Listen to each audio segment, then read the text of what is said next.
We were not going to do a sing-along, but I definitely had the idea at some point we could do a sing-along with the audience. Why don't you start the round? We're gonna, no, you don't want me starting the round. I have a story to tell. There was about 6 years ago, you had come to speak Wisdom 2.0, and we're backstage, and you're just about to go on, and we're talking, and you grabbed my hand. Oh. I think Dan Siegel was also there, and I think you grabbed Dan Siegel's hand. And I was like, is Alanis nervous? And I'm always nervous. I was like, you're Alanis fucking Morissette. Yes. Like, I'm a nervous Alanis fucking Morissette. Yeah. And so I was like, oh, there's like and I was like, how many? She's a human being. She's a human being. Because in my model of you growing up, of what I heard was freaking passion and like, thank you, and like, you ought to know, and like. Unequivocal. like a lot of. Very direct. Very direct. Yeah, and so a lot of intensity. So I was like curious, like just if you could talk to a little bit about how you make space for these different parts, both the part that's freaking confident and has a voice, and also the part that's like, oh my goodness, what are people, whatever the nervous voice is. And thank you for being here. Oh my gosh, thank you for having me and having something so compelling to show up at. Good. Yeah, I mean, these are multiple parts, and ever since I was very young, I've always known that they can be concurrently happening. So I can be really excited about something, one part's ambivalent, one part's put me in the ring, coach. The next part is I'd rather be eating bonbons and not here.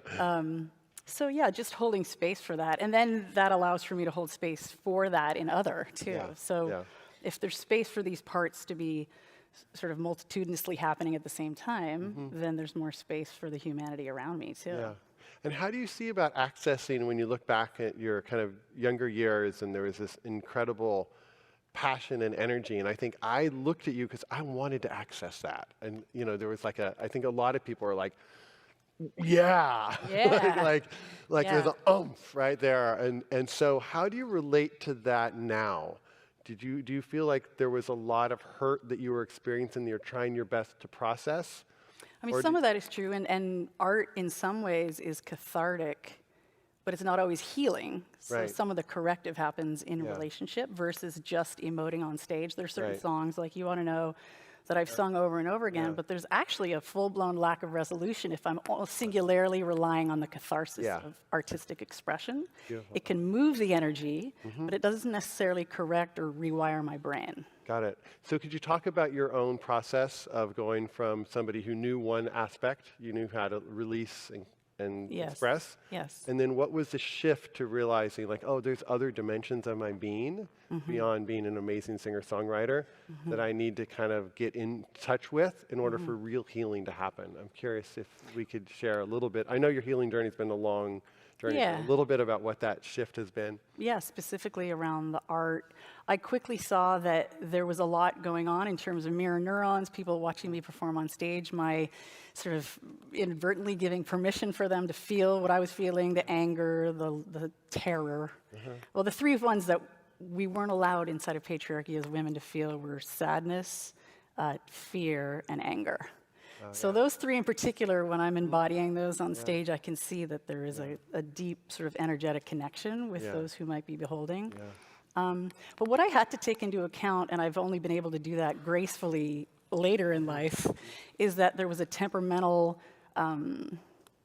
conundrum in a way. It was, in some ways, and Elaine Aron talks about this around the highly sensitive person awareness. She talks about, for those of us who are high novelty seeking and very passionate and intense, it was combined in my case with introversion, and I feel like I've said this before, but I feel like a poodle inside of a black stallion's body. You know, so there's a lot of pedal break, pedal break, pedal break, and that's just kind of how it is for this particular situation. And being responsible for that. So what that might look like is take breaks, spend enough time alone, have 17 therapists going at all times. Thank you, by the way. You've saved my life more than once. So just being responsible not only for one's temperament, and that's where self-knowledge comes in as a profound act of consciousness raising. Because I used to see self-knowledge accruing as sort of an egoic pursuit. And now I see it as wildly important for us to live our purpose while being here. Not getting too mired and overly identified with the egoic identity, but letting it sort of dovetail and draft and work with who we are and how we show up in the world. So I just had to take more responsibility around that, and also the speed with which the current of life animates through us. Yeah. I think it courses through us at varying speeds. In my case, it courses through really quickly and urgently, so I just have to be aware of that. Yeah. And how does, in my case, how do I shut that off? And, Right. you know. Beautiful. So we titled this session Wholeness versus Wellness, and I thought that might be a good place to kind of begin. How you define wellness and how you define wholeness. And a lot of people probably would think those are somewhat synonymous, and so I'd love to hear kind of what those both mean to you, and where do you think kind of the best resting place is between them? I think sometimes wellness connotes sort of this perfectionism of a standard. You know, I'll biohack my way.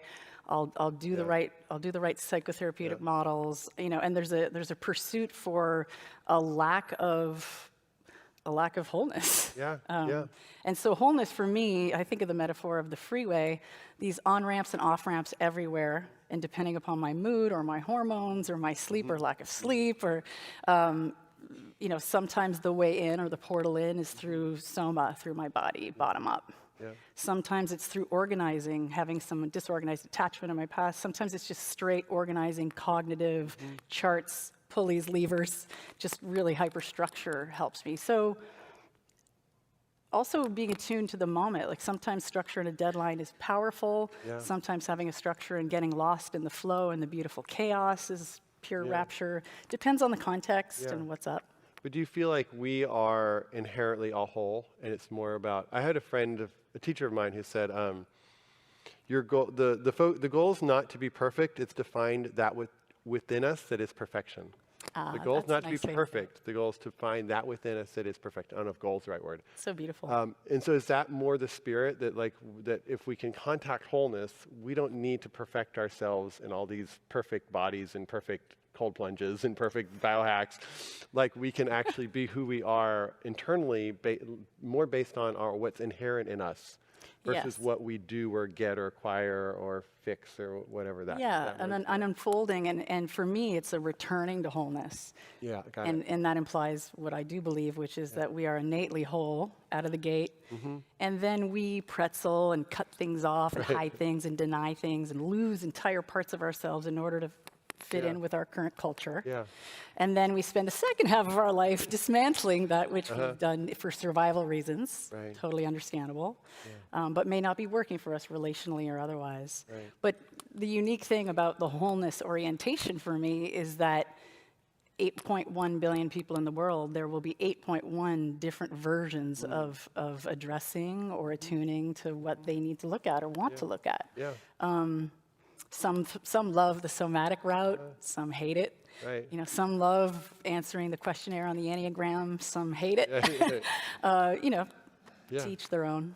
And so how has your journey been with those different modalities? Because I think it's probably fair to say you've read and explored probably more self-help and relationships books than the average person, would you say? Like you really have deep dives into a lot of different modalities. And I'm curious for you, not to say that certain modalities are better or worse than others, but if you're looking at all the different things you've done, how do you kind of form your own particular approach to what raises consciousness? Like, so if I'm like, okay, we all want to raise consciousness, or most of us do. Well, not everybody.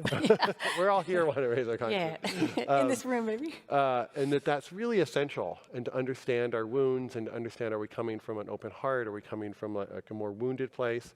Where are you at today with like, oh, here's the things that I've discovered that, at least for me, really help me tap into that form of healing and that form of actually openness that I want to embody? Not surprisingly for me, it's been super multitudinous over the years, different clinical trainings or master's intensives or being under someone's wing for 10 years. So just the human condition has always been wildly fascinating to me, especially around relationality and how can we make it graceful. I have a lot of room for exploration in that from multiple models, and then my own models or my own approaches that I would just try on in small pods of with working with small amounts of people, and then I would be told, oh, this is very Rai, or this is very parts work, or this is very constellation therapy, narrative therapy. So I would find out later, oh, you're such an attachment parent. Oh, cool. Great. You were just doing. I love it. You were just doing naturally A what. lot of it I was doing it, and then I would it would be elucidated that this is an approach. Yeah. So, and then also I've stood on the shoulders of giants my whole life. I have mentors and teachers and colleagues turned brothers or sisters, friends. And I love to bandy about that sort of that leading edge of this consciousness conversation because it. And has there been one or two that, whether it's IFS or something that, has there been one or two that you feel like, wow, that kind of resonates most? Resonates, not that it has to resonate forever, but it's kind of been a path, or has it really been a multitude of different things that's hard to name any? Parts work is probably my favorite portal in. It's the one I have most experience with, I think. So Carl Jung, Sabina Spirine, developmentalism, and then it graduates into modernity. Margaret Paul was talking about a lot of parts stuff, segueing into Debbie Ford, and Richard Schwartz, amazing, taking it to a whole other level. And so in some ways, when I have had the privilege and pleasure of meeting those in the world really working with the multitudinousness of parts, and it feels like a coming home, like a real... It's beyond resonance. It's just a big click. And could you say what about that modality kind of like touched you? Like what about it that like goes like, ooh, yes. Yeah, it takes human beings out of the binary, out of the extremes. It takes us into the full, rich complexity that we all are. And allows for an actual human experience, you know, and allows for the feelings and the cognition and the somatic and the spiritual and the energetic, non-physical. You know, it allows for all these aspects of self to be on the table. So it's a very whole approach. And wholeness was a big part of Debbie's whole ethos. I'd rather be whole than good.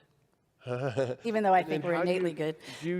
When you think of wholeness, like, because I actually think that different people have different ways of translating spirituality or what spirituality is, and some people are like, it's actually not helpful. Am I present right now? It's more a guide, like, am I loving right now? But what wasn't helpful at the time? well, that spirituality easily becomes a concept. Like, I'm so spiritual. It's like, well, okay, like, right? Like, that's great. Yes, you are. It's great that you think that, but like, are we embodying it in this moment? Is more the direction. And so I'm curious how you see the spiritual, what is spirituality to you, and how do you see its role in your life, and how would you kind of define it, or is it synonymous with wholeness? For me, I think of it triadically, so connection with spirit or God or life. If I don't have that connection fostered, or if a felt sense of connection with life and all that is, ouch. And then interpersonal, so supra. Inter, relational. If there's profound disconnections in there, ouch. Intrapersonal, parts, self-emerging. What does that even feel like? How do I know? All that inquiry, super inquiry. So those are the triadic sort of considerations that I put into play, especially when there is unrest. Or a sense of disconnection. Often it's all three. You know, so I just keep my eye on those beautiful prizes. Beautiful. And as somebody who's a part of like you're in the public sphere, you know, in some ways. Like people are like, oh, Alanis, like they'll have ideas about you. Yes. What do you think that people don't see about you that you kind of wish they did? Like there's this, and fame brings more, and we all have stories about ourselves, whether we're famous or not. But when you're famous, there's more of like, a lot of people have stories that then they put on. Yes. And I'm curious, how's that journey been like for you of defining who you are and knowing who you are regardless of what the story is the society is being telling projected. You? And how do you dance with that? Yeah, I mean, it's an unusual situation. Fame is not a normal construct that yields great Indigenous villages probably didn't have famous people, I'm guessing,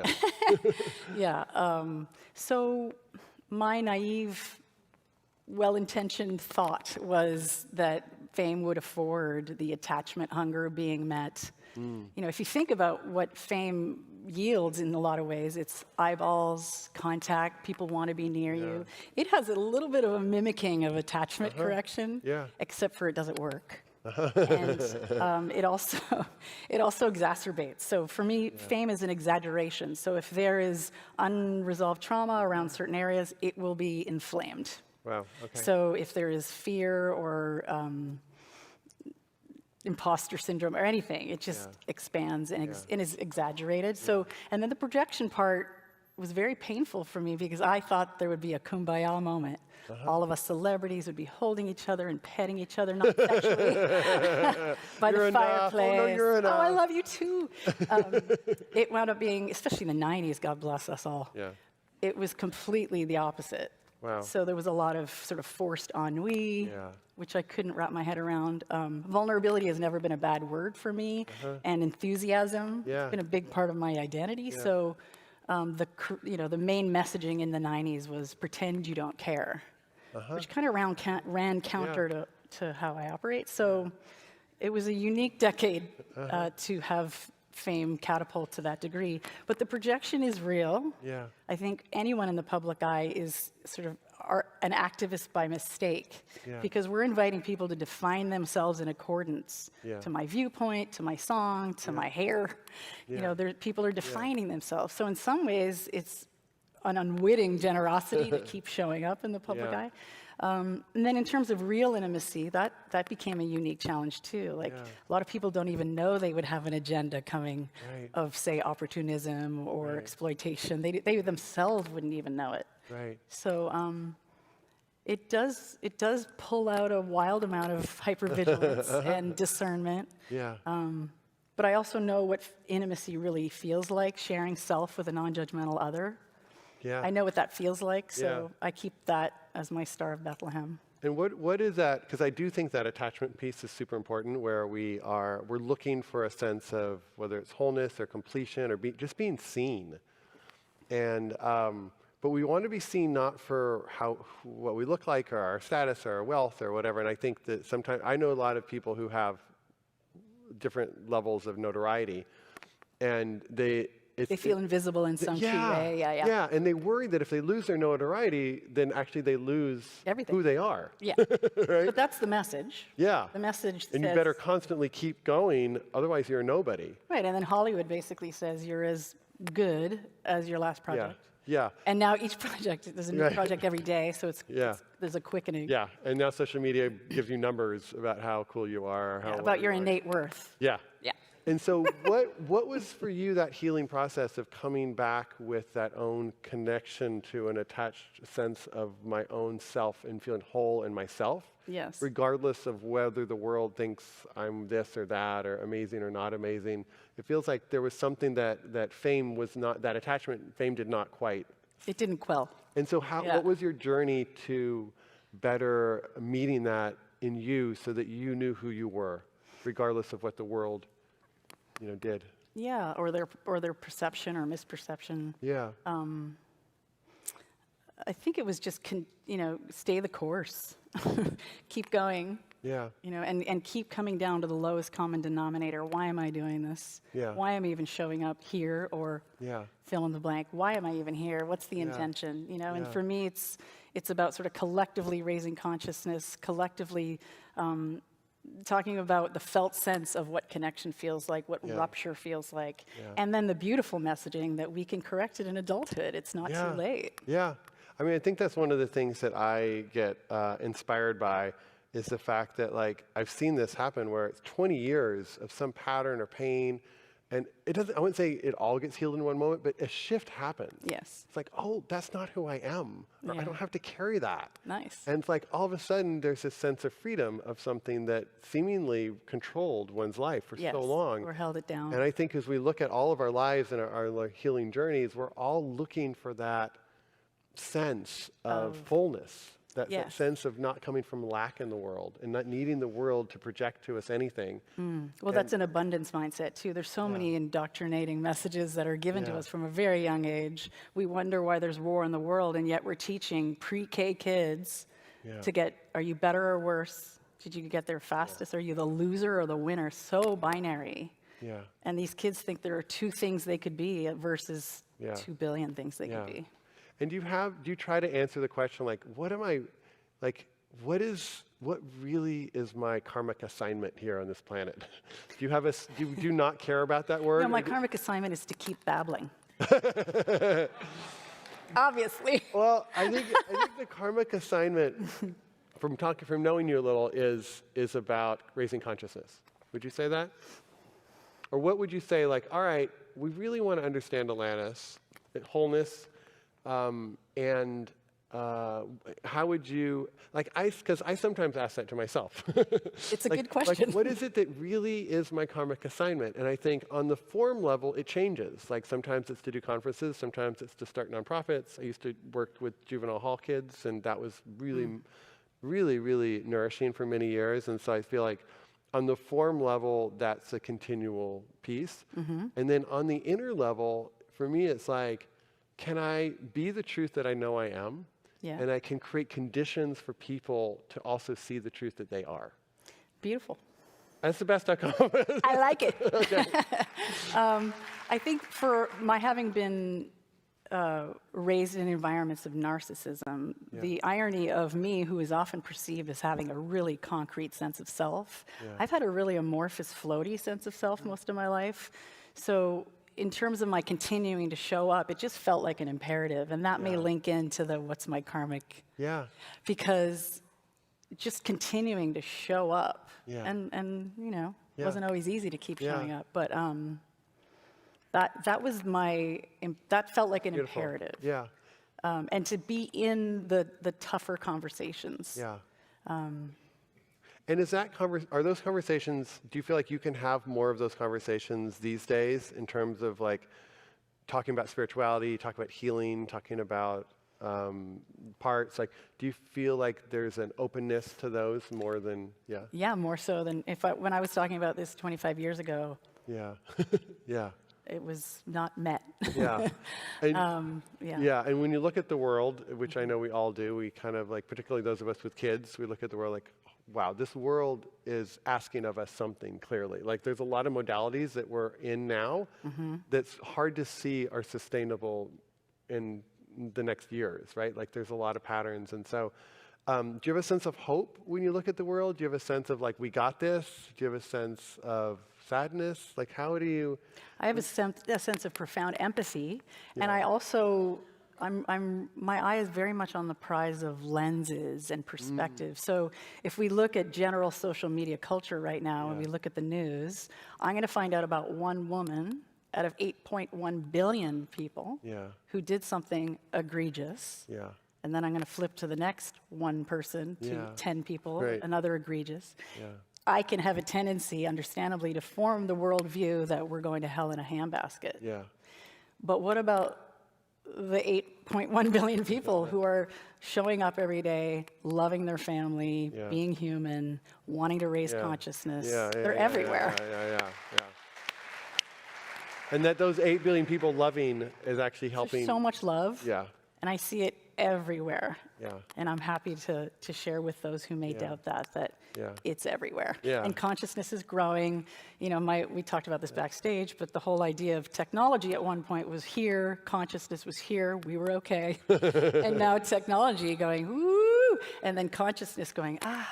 So I think for me, my eye is really focused on raising consciousness and also supporting those who are, archetypally philosophers or priestesses, or supporting the more introverted, a lot to say humans into positions of leadership where their body is okay. That's beautiful. That's a big one. And do you have an invitation for us in terms of that journey, or do you feel like everybody just has to ask that to themselves and see what arises? Everybody has to ask, like, how do I raise consciousness? How do I deepen my compassion, my wisdom, my heartfulness, my truthfulness? Do you feel like that's an individual question everybody has to ask for themselves and nobody can really tell them anything else? Or do you feel like, all right, here's from my life, here's some pieces that I think if we are going to move in that direction, here's what it takes? Like, for example, I mean, one idea I think is like it's hard to move forward without some level of truthfulness with ourselves. right? Yeah, Like, and- I've and- lied to myself for a lot of years. I'm And lying to like, myself right now. yeah. And they're like, hold it, Soren, you're nervous. Or hold it, Soren, you're angry. Or hold it, Soren, you feel shame. Or hold it, Soren. And I feel like when I can do that with some empathy, like I can actually, something can be more closely able to be healed in me because I'm kind of trying to be honest with myself. Yeah, are there and key there's components? levels of truth-telling, right? I think Neil Donald Walsh talked about this 20, 30 years ago, Wow. where he basically said 5 levels of truth-telling, and I'll slaughter it right now. Sorry, Neil. But one of them is starting by saying, tell the truth to yourself about yourself, which is the hardest one. It is. And then to keep going. But I don't have any kind of agenda around someone telling the truth to themselves. Yeah. I can sit across from them and we'll see what's up today. So in terms of a panacea or an all-encompassing message, 8.1 billion different messages. How about, let's say, with your children, because you have Yeah. kids, I don't know, younger kids. Yeah. And like, what are the conditions that you're trying to create with them? Like, I always like this quote that says, enlightenment is an accident, and our job is to become accident prone. Oh, I love So that. like, we can't force anything to happen, but we can create conditions Yeah. where we're more likely to stumble into something, right? Like, we can create conditions where, Create an allowing, like a Yeah. space for humanity. So, the only boundary I have in my house is like, don't hurt my body. don't hurt. Don't hurt my body. Okay. So, and what that often looks like is if there's a feeling, if there's a younger tantrum, I don't even call them tantrums, just energy moving of maybe some sublimated feelings earlier in the day, and then you were restricted physically, so you're going to need to move that later in my presence. So it's almost like a recalibration space that I leave for all 3 of my kids, where one of them may need to rage, and the other night my 4-year-old was like, "Mom, I hate you," and he looked up. And I was like, you can hate me, you can love me and hate me, and it's my behavior that you don't like, and so just kind of one-liner here and there with them, allowing space for the feelings, allowing the thoughts, allowing the body movements, allowing age-appropriate expressions and developmental considerations around their safety and freedom, and there's a lot. Any parent in the world is just, there's a lot to think about. Yeah. And you try to create conditions for their own creative expression. Constantly. That part of it. And so Yeah. how does that? What does it look like? Yeah. How does that look like as a creative person? Yeah, we homeschool, so that helps. I put pods everywhere, so there's paint over there, there's cameras over there, there's glue and crafty things over here, gymnastics, like basically whatever I hear them expressing passion about, I'll follow that thread to the degree that I can. And if we looked at, because I know education and raising children is a really important part of you, and also creativity, and we were talking backstage about like a lot of people try to fit in, and actually the most interesting things is what you can create that doesn't necessarily fit within the Right, structure. and those of us neurodivergently on the small part of the bell-shaped curve, a lot of loneliness is in those areas. Yeah. And I would say so many of us on either side. There is great benefit. You may relate to this one with Wisdom 2.0, but if there is nowhere we feel like we belong, start something. Yeah. And then people who resonate with an approach or a worldview, we find each other eventually. Yeah, and the condition that you're in isn't the problem, it's an invitation, potentially. Yeah. Right? Like if you're feeling lonely or there's not enough people talking about spirituality, that actually is the invitation. To seek it out, you mean? To seek it out, Yeah. And I think one of the dangers of today is we become more in a consumptive culture. So I guess what I was reading earlier is that I think teenagers spend about 5 hours a day on social media on average. And so they're just basically just kind of Information. taking information in. accumulating, It's not connected to the body. It's not connected to what's my expression. I mean, some of it might be there, but in general, there isn't that often that cultivation of you have a voice and you have an expression in the world. And I'm curious because I look at you as somebody who found their voice and who found their expression and who's like actively engaged in the world and wanting to raise children. I mean, raising children consciously is No, it maybe is the most important. It's the highest act, and teachers. Yeah. I don't know if there's anything more important There than isn't. that. I don't think there is. Yeah. Yeah. And so how you do that in your own house as best you can is to be honest and to witness their feelings. And then also to be human too, because, I had postpartum depression 3 times. I haven't always been my best self. After each child. Yeah. Wow. And it compounded. So, there are moments, for me, it's not that we're not going to step on each other's toes. It's how quickly we repair when we realize it. So for me, there's a lot of apologizing. Normalizing apologizing to kids is awesome for me. Just taking, and really showing them taking responsibility is not only easy, but it's awesome. Yeah. It's empowering, and you're So not. can you give us an example of how that might look? Like, let's say one of the kids pisses you off, and When what? Well, let's say one of the kids pisses you off, and you kind of speak to them like a little bit shortly, or I don't know. What repair looks like from your own. Yeah, experience? it can. Ideally, it happens as quickly as possible after my having acted out. But it just looks like, hey, I'm really, really sorry. That must have been really hard. Validate, empathize, let them be upset with me, and leave space for the feeling, and big time space for that feeling. Like, I've seen so many environments where kids are just told, like, walk it off, or you're okay. And I just think this, as an example, if my child is crying, letting the full cry happen. And not snipping it, because that which was snipped is just going to be stored there for however long until they meet an amazing therapist, which I have a whole account set up for them. I have their potential school account and so much money for therapy. I am so sorry. Yeah, maybe they don't go to college and they have a therapy account. Oh God. But they'll be financially supported in their therapeutic investigations for good reason. What were we talking about? So that repair. Oh, yeah, The the repair looks like, As quickly as I possibly can. So leaving room for the full feeling. It makes perfect sense you'd be mad at me. I would be too. Yeah. So leaving room for that. And then there are moments where the full emotional experience is being felt, making sure they're safe. And I'll turn to my husband sometimes and I'll say, how long do you think that took to kind of get to the other side? He'll be like an hour and a half. And I was like, 11 minutes. Wow. It took 11 minutes. Wow, for that to run through. And then it's out of their body. Yeah. Because you allowed it and you weren't like trying to stifle it. Yeah, and am I dysregulated while it's happening? Yeah. Yeah. But I know how to fake talks it. a lot about this. It's like we're trained and taught to stifle, that we're the good kid if we stifle our feelings and expression, and we're just like there and then like, oh, look how good that kid is. No, the kid's just suppressed. And that's actually a community of young people who I have a particular soft spot for, because there's a lot of focus on more of the overt abuse and neglect, a lot of attention, services coming in. The child that is neglected in the maybe even academic perfectionism, high standards, overachieving, there is a deep, deep wound there. But in culture that says this is the only thing that matters, profits before people, that community of people is wildly underserved in terms of trauma recovery, because 100%. they're seen as the normative. Yeah, it's reinforced and cultivated, and it's ouch, and they're not so happy. They are not so happy. No.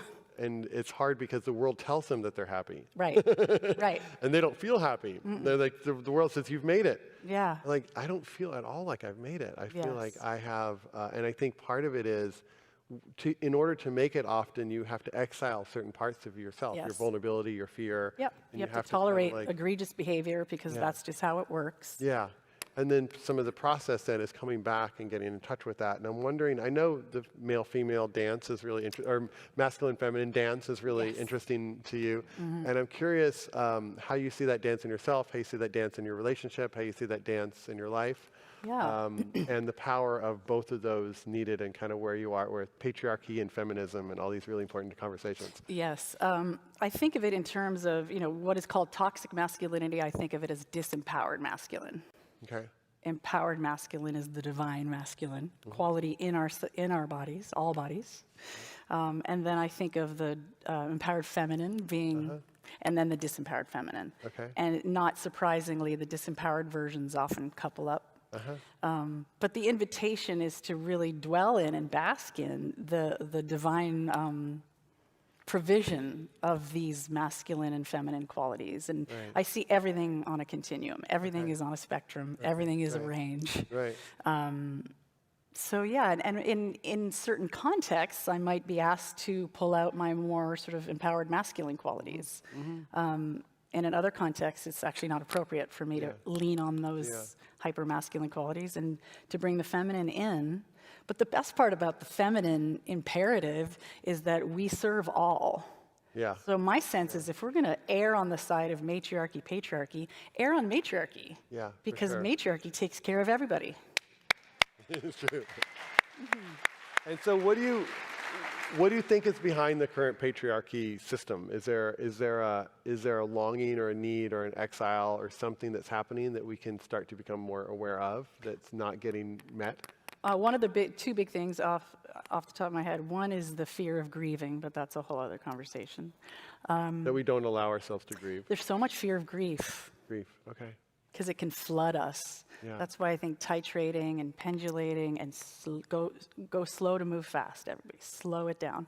Because the gems are in the subtle and the healing is a process. Yeah. Although there are some moments of awakening that Right. seem to come out of nowhere and really quick. Right. But there's been a cumulative effect to those moments. Like someone will say, how long did it take for you to write this song? And I'll say, well, the living of it took 25 years, but the writing of it took 20 minutes, you know? But we were talking... You're talking about what's you asked underneath. me- So if we look at patriarchy, potentially there's a part that has not gotten met yet. Yeah, I'm I think curious there's... how you see that part or that healing look like so that doesn't run our system in the same way it does. Totally. Disempowered masculine parts of us hate vulnerability. So if we can normalize vulnerability, just pepper it throughout our conversations. I think there's a perception that if we apologize, we're one below. Yeah. And the pervasive messaging, back to pre-K, is if the pervasive messaging is I've got to find myself, locate myself above or below, Yeah. giant lie permeates our whole life because it is a lie. Yeah. We might have hierarchies that allow us to figure out our roles in a system, but it doesn't speak to our innate worth. Right. So the vulnerability is part of the human condition. Why would life or God or whomever make it such that we have these sensations that we can interpret cognitively? And why would this delicate miracle system be put into place 8.1 billion times? Yeah. Right. And they're not, for there not to be... I don't know what I'm talking about. I just Yeah. lost my thought. Perimenopause, everybody. Can you give us an sense of, because I actually think that it's interesting when people talk about vulnerability, and I think there's a lot of women out there that nod, and I think there's a lot of guys that sometimes nod. And then I don't know if we know what vulnerability is actually. Well, vulnerability is the natural fallibility. For me, the portal into a felt sense of spirit, the doorway in is my humility, my bow. Who do you bow to? What do I bow to? And that fallibility and humanity is what unlocks the communion with life for me. Beautiful. So vulnerability is just another way to feel connected with all humans, because we may lie about our vulnerability, and Lord knows I have many times, but it's always there. So would you say, so when I think of vulnerability, I think of like, Crying publicly? Yeah, crying publicly. Yeah. Crying publicly would definitely be vulnerable. Shame, experience, there would be feelings that I would not want people to see me having.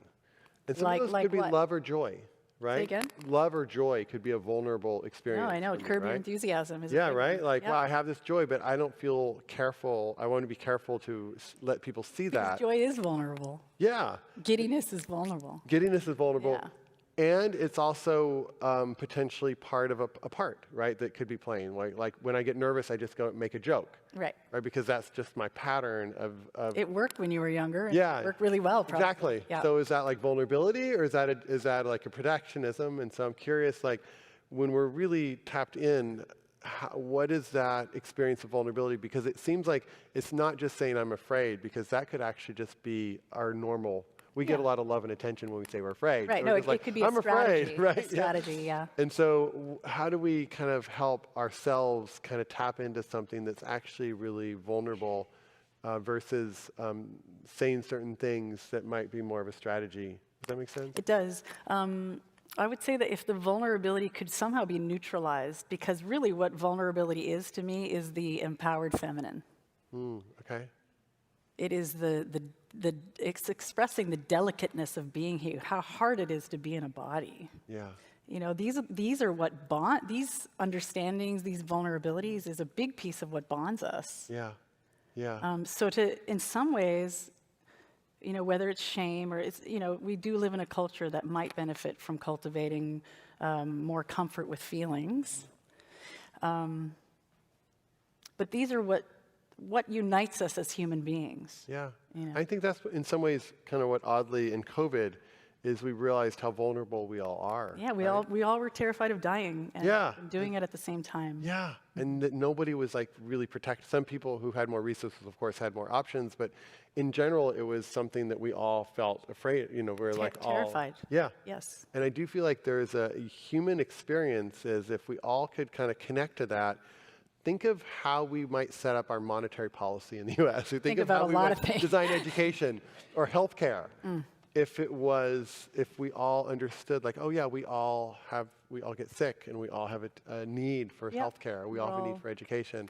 Yep. Like, what it would look like. And so, is there any way that you see that shift happening so that there's more of a sense? I think Dan Siegel says from me to we, but there's more of a sense of what is shared versus like me as a separate self trying to make my way and get my piece, and that there's like, oh, there's a more human experience. I love everything you just said. I kind of got lost in it. So what's the question? So I'm like, yes, sorry. how do you feel that? How do you feel? Keep going. Yeah. How do you feel that? If that's kind of where we need to go, and I'm thinking of men in particular out there. Yeah, tell me what the Can you juncture- give us 3 easy steps? Yes. We really need it spelled out. I'm sorry we do, but No, like, so what it's is- like, yeah, I'll just- vulnerable. Oh yeah, I'm gonna be vulnerable. All right, I'm gonna be vulnerable. But it's like we really actually don't know what you're talking about. baby steps, though, right? Yeah. So I'm looking for like some like, all right, and you gave some, but I didn't know if there was anything you wanted to say that like coaches some of us who will nod We're our heads. terrified of But, like, vulnerability? yeah, and it's like it's just never been in our vocabulary, or like we never took a class on vulnerability, and we maybe. But I don't know if we need to take a class on vulnerability as much as we want to take a class on looking at why we hide it, Yeah. right? Yeah, and why we hide it, and one way to see it, and you see if you think, is what is the truth of our experience in any given moment? And are we okay with naming that, at least to ourselves, even if we don't name it publicly? So if I'm afraid, So can I you're just- name I'm afraid? Right, If I'm right. feeling love and joy and Yeah. appreciation, can I Yes. name that I'm feeling love and joy and appreciation? Now, Yeah. in the right context, it might be like, well, that's not. That's not appropriate. Yeah, but it I'm might- making you a coffee at a barista. I love you so much, like it's just I not. get it. Do you want milk in your coffee? But can I name it myself? And then in the right situation, if it is appropriate, can I name it in the right situation? Like, wow, I'm going into this, I'm kind of nervous. I just need to name that. Yeah. And there is some neuro name it to tame it magic to that. Yeah. And it's also for me to see where there is resistance. Yeah. So And when you do this, you often point to your body. So it seems like your body is it like says a lot. Yeah. your collaboration support. It's my console. Okay. And It's so the cockpit.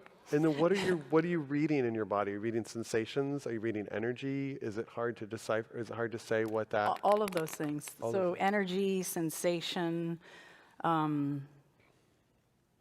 energy and sensation. Okay. Yes. And there's a feeling of like, can you just go like right now in this moment, if you're tuned into your body, you'll be picking up signals, and the signals Yeah. will be like, Yeah, and I mean, this is really valuable in terms of the question I often get asked, which is how do I discern between intuition and a feeling that might not be ideal to chase? Yeah. So it's getting to know the somatic evidencing of certain things. So if I'm angry, I notice my jaw and my... Yeah. So there are certain movements and orientations somatically that I go to depending upon what I feel. And so much messaging in here, almost to the point of my often getting flooded over the years, where I would just shut down because it's too much information. right. So and allowing enough solo time or alone time, which is decidedly challenging with young kids. Yeah. But 3 kids, yeah. But taking those moments, even if I have to avail myself of those moments at 2 a.m, I'll take it, because then there's an opportunity to really look at what are the messagings, and my spiritual practice is inextricably linked with my somatic work, because my body is the way to indicate and find out what's going on. What are these sensations? And as an empath, it's a big part of being responsible as an empath to say, is this mine? Right. A lot of this isn't even mine. Right. So to discern that, but also it allows us to know what is going on in any given situation. Like, I'll feel certain sensations that feel really familiar. That's anger. Yeah. Oh, that's fear. Fear makes sense in that context. Yeah. So validating the experience. I don't know if that answers your question. Yeah, that does answer my question. And because I do think that sometimes the body senses stuff before the mind senses stuff. Like, the mind might realize, like, later on you're nervous, but usually the body is like It's way ahead. giving a lot of knows signals. everything. So it's like, oh, am I feeling some tension? I think there's a lot of, I think women, again, do this much better than guys. I think guys are kind of taught to, like, overcome their body or, like, kind of force their Or body. at least withstand it, right? Yeah, and so I do think that there is a certain even vulnerability if you ask somebody, notice what's going on in your body. Right. There's a certain vulnerability to that, because like, what? I've never, like, nobody's ever But asked me that. why? question. Also, you know, the big question with people who are beginning, say, somatic experiencing or somatic inquiry is why? Yeah. You know, the Right. question I hear a lot is why is there any value in my Yeah. figuring out that this feels like a prickly purple swamp Right, right right, here? right. You know, and to go deeper to notice how it shifts, and then watching the interpretations too. Like, if there is sensation, do I quickly go to, oh, I'm too scared, I shouldn't do that? And what's your answer for the why? For the why would I? Yeah, if somebody's like, so that sounds kind of interesting, but why? Because of wholeness. Yeah. You know, it's a map, you know, and I have so many whiteboards at home. If I could fashion them into earrings, I'd just wear them all the time. But it's a map. It's this whole huge, complicated creature, whether it's me or you or anyone I have the pleasure of sitting That's across beautiful.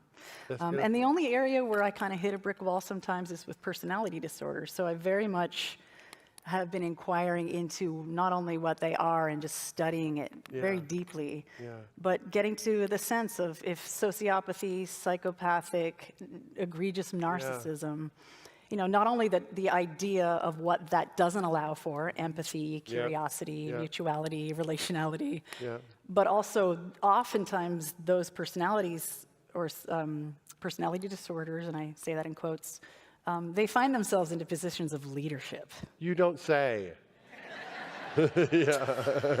So for me, it's looking at, and part of my High agenda, leadership sometimes. like, High leadership. If I'm going to follow anyone into a towering inferno, for me, it's going to be a very empathic, deeply thinking, discerning, intuitive, collaborative human. Yeah. So, Yeah. So for me, it's part of my agenda around supporting, you know, deep thinking creatures into positions of leadership if their temperament doesn't want it, is also around this. That's A different emerging of what leadership is. And the styles, I mean, 10 years ago, there were 2 styles of leadership. Yeah. Now there's 72 styles of leadership, and I try them all on for size. You know, but in general, looking at positions of leadership and what that means, and can it become more affiliative, and what styles work in what contexts. I mean, I'm really deep in that rabbit hole. And we have access. I think about it sometimes as capacity and access. Yeah. Do I have capacity to feel all of it, and do I have access to whatever part I need in a given moment? Nice. And so I need the capacity, and I also need to know, versus like, oh, I am this person, I'm a kind person. It's like, I want to access Sometimes. kindness, but I also want to be able to access anger if I need it, or access another feeling. That's it. So we'd only have like a minute left, and I'm just wondering, is there anything that we didn't touch on that feels important to you that you want to name or say? Is there anything as we kind of close this that feels on your heart in this moment that feels like, okay, this either needs a punctuation mark or to be voiced? I feel so happy about the ground we covered, and I also just want to take this opportunity to thank everyone in this room, because these kinds of rooms is is doing the exact thing we're talking about. You're helping evolve consciousness. You're showing up in a little bit of a different way than some of us have done in the past. And it's really allowing for a blossoming and an emerging, and us being reminded that we're we're not alone as a way to create a subtitle for something, but this mission of consciousness raising, there's so many of us. So I just want to thank you for showing up the way you do in your personal worlds, because it's going to be a collective consciousness raising party. This isn't individual. Let's have the party. And will you play at the party? Sure. We'll have the party. Alanis Morissette, everybody. Thank you, Soren. Yeah. Thank you.